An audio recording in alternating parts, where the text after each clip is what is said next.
Hello, everyone, and welcome to Live with Sara and Tasha, who we come to you today from quite interesting locations that we will share more about. But I'm Sara Hodson. I am the founder and CEO here at LiveWell, joined by not only my partner in Live Well, my partner in friendship, my partner in motherhood, my partner in travel, Tasha.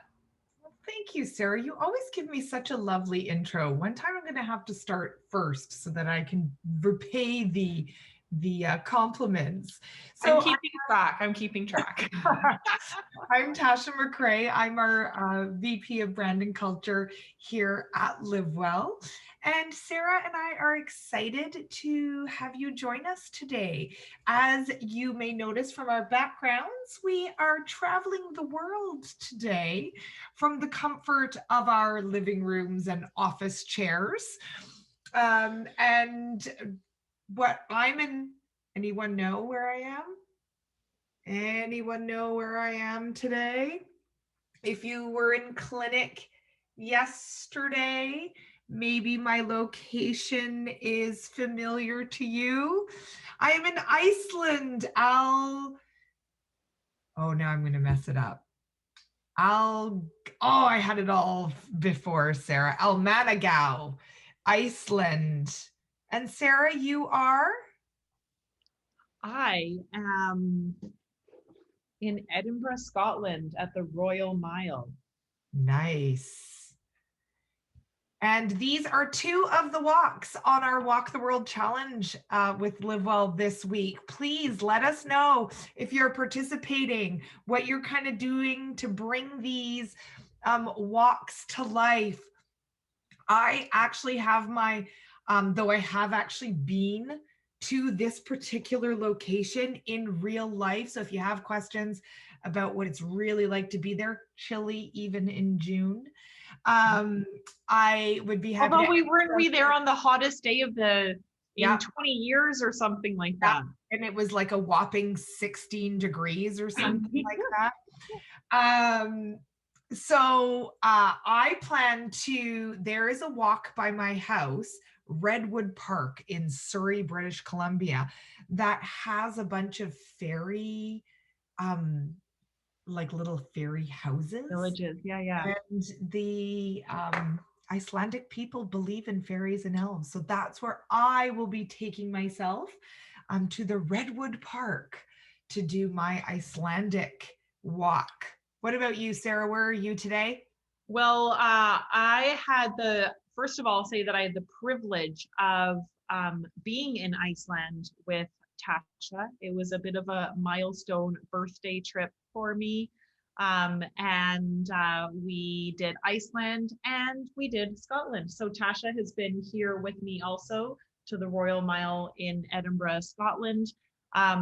Fun fact about Sara is I was born in Scotland, moved to Canada when I was 3. And so the Royal Mile in Scotland is home away from home. I was actually born in Stirling, home of Braveheart and Stirling Castle. I think one of the most stunning castles, actually. I think, Tasha, it was actually one of our favorites was Stirling Castle. I mean, Edinburgh Castle is gorgeous, but Stirling Castle was just, there is something awesome about it. Definitely. Yeah. It was very kind of cool to be on that Royal Mile and just have all that heritage. And the bagpipes playing in the background, please pop into the chat if you love the sound of bagpipes. I certainly do. And with the name McCrae, you know, you can see that there is some Scottish heritage in my family as well. So today, Tasha, I'm going to hit the seawall in Vancouver, British Columbia, in order to get my Edinburgh, Scotland walk in. Ooh, nice, nice. Will you be listening to bagpipes on your earphones? I will. That is the key. I have gotten my family involved in this. They are telling me they're participating, and we are owners of a kilt. So if I can get a shot of my husband out walking in his kilt down the street, I will be sure to post that to our Facebook page. And Tasha, isn't it my understanding that you're also the owners of bagpipes? We No, we are not at my home. Thank you. Oh, Yes, my father-in-law has a pair of bagpipes that was used to pipe in some Scottish infantry into the Second World War. Um, and my husband decided he was going to learn to play. So I purchased him a chanter. I should have had my chanter ready for today, Sarah. Anyway, he's not making much progress at this point. So, maybe that's all to our advantage. so we didn't come here just to talk about our Walk the World challenge today. So for those of you who have no idea who Sarah and I are, it's nice to see some new faces. Love that you love the bagpipes, Cindy, me too. If we have some new faces on the call today, Sarah and I join you every Thursday just to share our love of exercise physiology and of behavior change, and how the actions that you take can have a really profound effect on your health and, more importantly, your quality of life. So if you can see yourself on the screen, it means everybody else can see you. So we just like to let you know that. And if you want to join in today, there's already people using the chat. I love that. I know, what is it about the bagpipes, right, Maureen, that we just start to feel like we're going to cry when we hear them? Yeah. It's like a deep Canadian maybe thing. So if you want to turn your screens on, Sarah and I would love to see your faces, but we just want you to know that everybody else can see you too. So feel free to join in that chat. We do watch it. And let's get started on today's topic, which is eating to feel satisfied. And as you know, at Live Well, we don't do diets. So we're not, a proponent of any one diet or handing out diets to our members. And part of the reason for that is that diets are actually the exact opposite of feeling satisfied from your food. Diets tend to be a form of deprivation. So, and when we're deprived and we're hungry, we're far from feeling satisfied. And therefore, diets are really just temporary measures that people do to try to lose weight, but they sort of never work long term. How many people have sort of been on a diet and then just had it fall apart on them because they never felt satisfied. They never felt quite good on it, right? Yeah, for sure. So instead, what we want to do is really focus on feeling satisfied from the foods that we're eating. And we have 4 tips today that can help you sort of figure out how to do that. So another important point that I want to bring up before we dive in is the first 3 that we're going to talk about really are more food focused, but we have to remember, in order to feel satisfied, we have to consider both our physical hunger and our psychological, I was going to say our psychological issues. That's not what I meant to say, though. Our physical hunger and that more psychological need, because we don't just eat because we're hungry. We eat for a variety of reasons. It's part of our celebrations. So really important that we can't neglect one or the other. Probably why diets don't work is that we deprive that psychological end, right? So tip number 1 is eat for volume. And it's important that we remember that satiety, or that feeling of fullness, isn't just triggered by the amount of calories we eat. It's also triggered by the stretch receptors in our stomach. So if we choose a food that's very calorie dense, and I'll use an Oreo cookie as an example. I'm not slamming Oreo cookies. They're delicious, but they're, pretty small, and they pack a lot of calories in that small amount. Now, that volume that they fill up in your stomach is going to be relatively small as compared to, and I should have had something ready that was an exact calorie match, but let's say eating the same 70 calories from an apple, which is this big, is going to fill your stomach up more.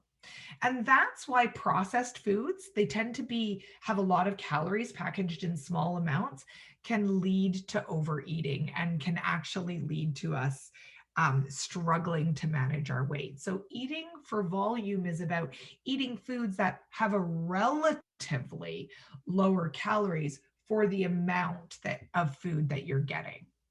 So an important thing that we talk about when people are looking to change the way they eat is you never want to feel hungry, and you're not going to feel hungry if you're eating large volumes of food.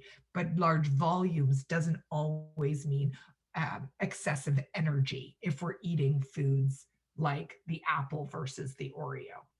Now, I'm not crazy. The apple and the Oreo may not satisfy the same psychological needs, and we'll get to that in a minute. So, looking at foods like fruits and vegetables, those tend to be relatively high in volume and low in calories. So, they're a great way to fill your stomach up for less. And increasing your fiber is also a great way to do that. Fruits and vegetables are obviously full of fiber. But again, when you're choosing your grain products, the ones that are a little more robust in fiber are going to help you feel fuller, longer, and make you feel more satisfied from that meal. So that can help you control not only your appetite, but your weight. And the next tip is to include protein and fat. And I know that sometimes we even hear that word fat and we go, well, why would I want to include fat in my diet? And I'll remind you back to several weeks ago when we were talking about, all of the different macronutrients in our diet. We talked about the hand guide. And so when we talk about protein in a meal, we're talking about the palm of our hand. And where we were talking about fat, we're talking about our thumb. Can you see my thumb here? My thumb. There you go, my thumb. And that's the amount of fat that we can eat. So those are really good, just quick guides on how we can choose the amount. But including fat and protein into our meals is a way to kind of extend that volume of food. So what Tasha was just talking about was the volume. But if we are able to choose volume of food and foods that are less calorie dense, adding in that protein and fat is a really, really good way. It'll help you to feel fuller longer. How many of you can relate to maybe eating like a plate of spaghetti that has no meat on it? Or some even just some rice that has very little protein or fat added to it, and you eat it, and even though that volume of food could be quite high, you could eat a whole plate of tomato sauce and spaghetti, and 30 minutes later you go, why am I hungry again? Oh my goodness, I was full in that moment, but I'm all of a sudden it's switched and I'm hungry again. And it's because we need to extend the amount of time that we feel fuller. And if we are able to do that, our satiation is higher. So we obviously want this little bit of protein to go a long way, and ultimately it'll help to keep your hunger at bay. So calorie for calorie, protein is the most filling type of macronutrient. Okay. So at lunch, that means don't just eat your salad. For those of you who are choosing to eat a salad at lunch, I do my best to try to eat a salad at lunch every day. It's really helped me with my nutrition, and it keeps it simple for me that I know I just pack a salad every day. But what I do for variety is that I add different proteins and fats in order to kind of give myself some variety. So, you could do this with nuts, cheese, egg, you name it, lean chicken, some chopped up chicken breast, whatever you want to add to it, making sure that you do get some protein in the mix. And, choosing even a salad dressing that has, some healthy fats in it. All of these things will help us to, again, extend this hunger gap and make sure that we're really feeling good. And you can ultimately turn salad into a meal by adding that protein and fat. So think of all of the different ways that you can just incorporate a little bit of protein and fat. It might even be into a snack, right? That you're going, if you just eat a snack, if you grab a few crackers and that's all that you have, it's really not going to last that long. But adding in little, maybe a slice of cheese and some almonds, all of a sudden you've really extended that snack. And even play with that. See how, oh my gosh, right, I had those crackers and 20 minutes later I was still hungry, but I added a few almonds and a slice of cheese, and an hour and a half, 2 hours later, I'm actually feeling great. See how your body responds, because you'll prove to yourself how important that protein and fat really are. Yeah, what's really interesting, Sarah, too, is that some of the research says that if you include that protein at breakfast, it'll actually change the trajectory of your appetite for the rest of the day. So if so try it on for size for you. Try adding a little protein at breakfast. I know that can be a challenging time for people to even get a meal in, let alone one that includes a protein source. Or in a healthy protein source. I know I always think of bacon when I think of morning protein. But you want to find a healthy protein source in the morning. If you're not an egg eater, can you include, as Sarah said, a little bit of peanut butter on your toast, for example, to sustain you. Greek yogurt, great example, Maureen, has higher protein content than most other yogurt. So as long as you're not getting, well, if you are, no judgment, but just be aware when we're eating yogurt that some of those flavored yogurts tend to be really, really high in sugar. So if you can just get the plain Greek yogurt and load it up with berries, I love to do berries and some walnuts on top, and it feels kind of a bit like a parfait. There's a little bit of crunch. So the next tip that we have is eating slowly and mindfully. How many times have you kind of eaten at your desk or in front of the computer or while watching a TV show, and then either not realized how much you ate, or I have sometimes recounted I've not eaten anything today.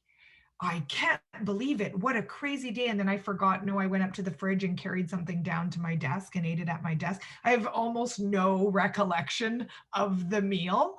And it's because I wasn't eating mindfully. And we know that if you're not eating mindfully, you're not going to feel as satisfied from that meal. I'm guilty there, Tasha, of eating and then going, oh my goodness, who finished my food? Who took my food? I don't understand. Where did it go? And blaming other people for stealing my food when really I likely ate all of it. But Yeah. maybe there are little fairies out there that are coming and stealing my food. That's another option. It's a real hypothesis. And I think it's more especially here, likely that I ate it. especially If here you're in in Iceland. Alberta. Yeah.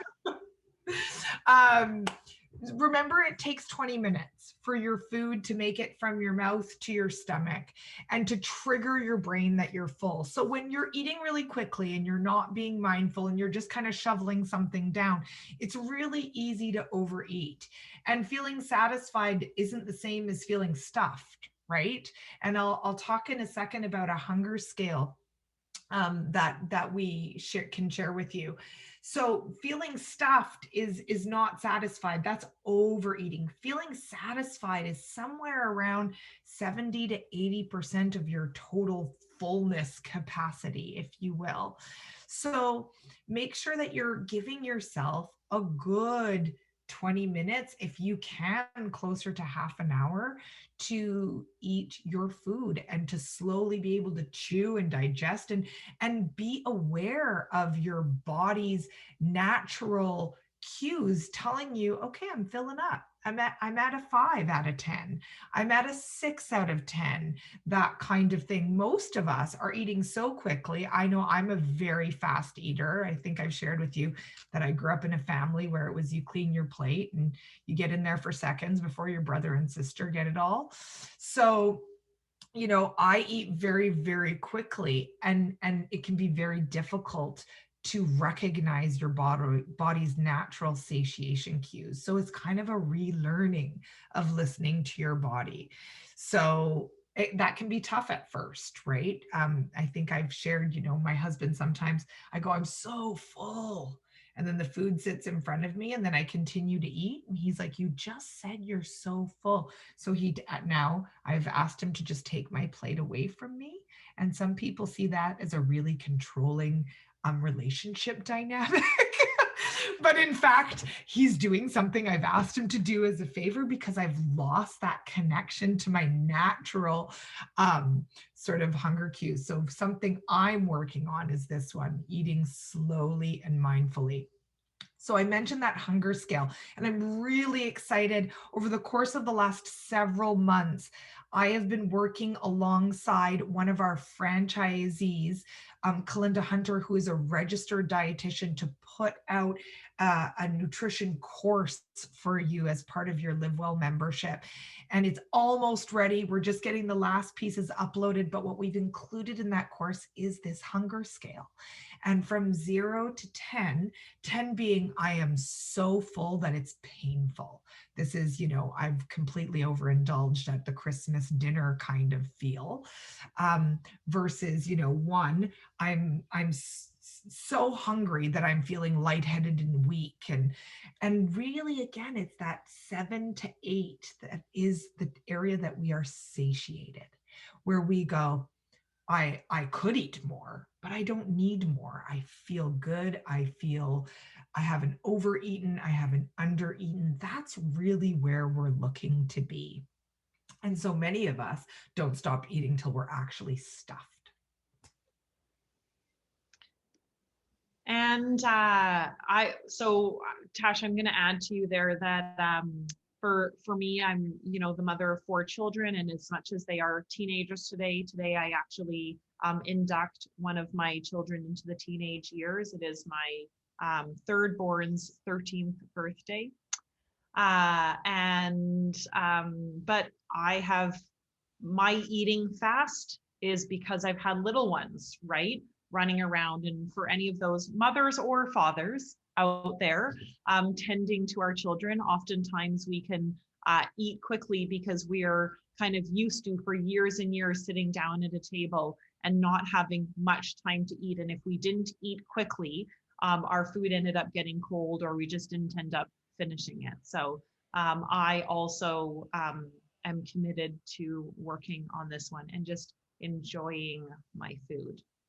I think it is important when we talk about enjoyment to consider our emotional needs. And as Tasha has spoken about, eating is not just physical, right? Satiation is social, and it is emotional, and it is psychological. And even when I think about these beautiful places like Tasha in Iceland, and I'm in Edinburgh here, that a lot of the components of traveling the world is also the food of the world, right? And enjoying all of the different aspects that cultural foods can bring to us. And so don't forget that, and know that it's okay. And it's okay to occasionally even have foods that we may not think of as healthy foods. Having a small piece of cake to feel kind of more satisfied may be better for you emotionally and psychologically than denying yourself that, or indulging in a really large piece of cake and then feeling stuffed and feeling guilty about it, right? And so I often look at this as kind of quality over quantity. If you want to have that great piece of cake, which today is my son's 13th birthday, so I commit to all of you that I will be eating cake today. Make sure that you have, a high quality piece of delicious cake, but that doesn't mean it has to be a large piece of cake. Don't necessarily go to where you have to buy the discounted cake that expires today at the grocery store and eat the whole thing, or eat a large slice of it, and again feeling over full and guilty about it later. Getting that really special piece on a special occasion at a special time. I remember someone sharing with me about that they made sure that they really enjoy that high quality gelato instead of kind of going and buying the big tub of cost saving ice cream, the big bucket, and eating that type of ice cream. Take those moments and enjoy the food. It's okay to enjoy that food. And I actually think that if all of us kind of forgave ourselves a little bit more, gave ourselves a little bit more grace around the foods that we had, and allow ourselves to eat the foods sometimes that are not as healthy foods, that we would all be better off, because satiation comes from everything around us, not just the amount of food in our tummy. Absolutely. Sarah, when we were traveling in Iceland, I remember, if for anybody been to Iceland? No, it's beautiful. If you ever get a chance to go, I highly recommend it. Do bring your parka. But um, it's not a cheap place to eat at all. And a cup of coffee, or tea in Sarah's case, was something like, $9 or something. It was crazy expensive. And I remember one morning, Sarah and I stopped at this little coffee shop and said, "What's your largest size?" Because we noticed there that everything was this very petite size for $9. And so, because I didn't want to spend all of my money before I made it to Scotland, I started eating a little bit of a smaller portion size, but remember thinking to myself, I feel like how very these European sizes are more than sufficient. When I get home, I'm going to continue to eat this very European sizing way. And then you get home and you get triggered by, our North American size stuff, and you forget about it. But I wasn't deprived when I was there. Maybe just very motivated to save money, but not definitely wasn't starving. And so again, it's that idea that, sometimes we have to question what we're eating, how much we're eating, what the role of the food is. In Sarah's case about the cake, right? It was my son's birthday yesterday, and let's eat the very best cake, or let's just eat the cake that's there and celebrate, because I don't celebrate every day, right? So you see, you knew Sarah and I were good friends. We even time our children, right? They're a year apart, right? We couldn't both be on mat leave at the same time. The world would fall apart. Anyway. In our world, we think that. Anyway, so yeah. Oh, sorry, go ahead, Tasha. No, you go ahead. You go ahead, Sarah. I was just going to kind of put out our little, what are the things that we can do to live well this week? And so taking away from what we have chatted about today, eat for volume, include things like veggies, broth-based soups, high fiber complex carbohydrate, include those types of food in your meals, and continue to eat protein. Remember the palm of your hand at every meal whenever possible, adding it into those snacks and so forth. And try to eat mindfully and use that hunger scale when eating this week to really learn what foods and how much food helps you to feel satisfied. We're all individual people, right? That's why diets don't work, because we all have such a broad perspective, and our bodies are different, and the foods that we enjoy are different. So learn to know yourself and learn to know when you feel satisfied. And of course, please prepare and plan for your week. It sets you up for the most success. Log into your member portal, put in 1, 2, 3 things that you're going to work on this week, because we want you to be successful. And this is an area where this is an area where I think we have permission to enjoy food.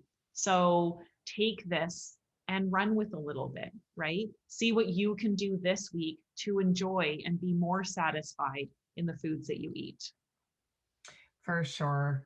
So next Thursday, Sarah and I will be back with new backgrounds for new walks from our Walk the World Challenge. And we'll be talking about dealing with aches and pains, because if you're upping your exercise a little bit more, It may be that from time to time you have aches and pains. My 14-year-old, we went to the Whistler Bike Park yesterday.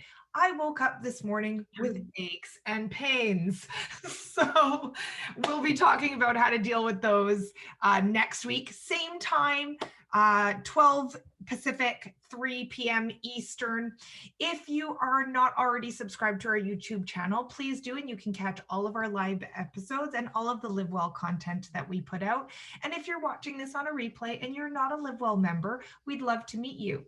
We invite you to be our guest. You can do so at www.livewellclinic.ca. Thanks everyone for joining us. It was our joy. And as we exit today, I will leave you with the sound of bagpipes from the Royal Mile in Edinburgh, Scotland. Thanks, everyone. Bye, guys.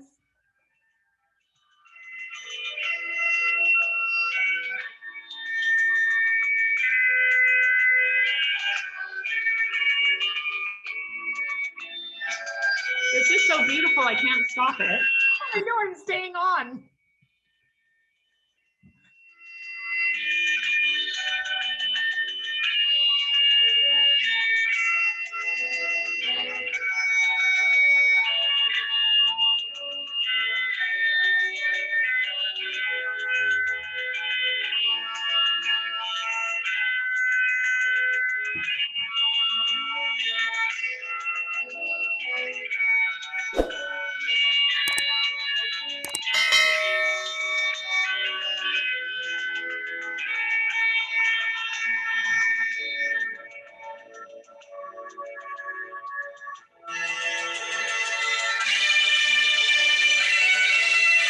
Bye, everyone. Thank you.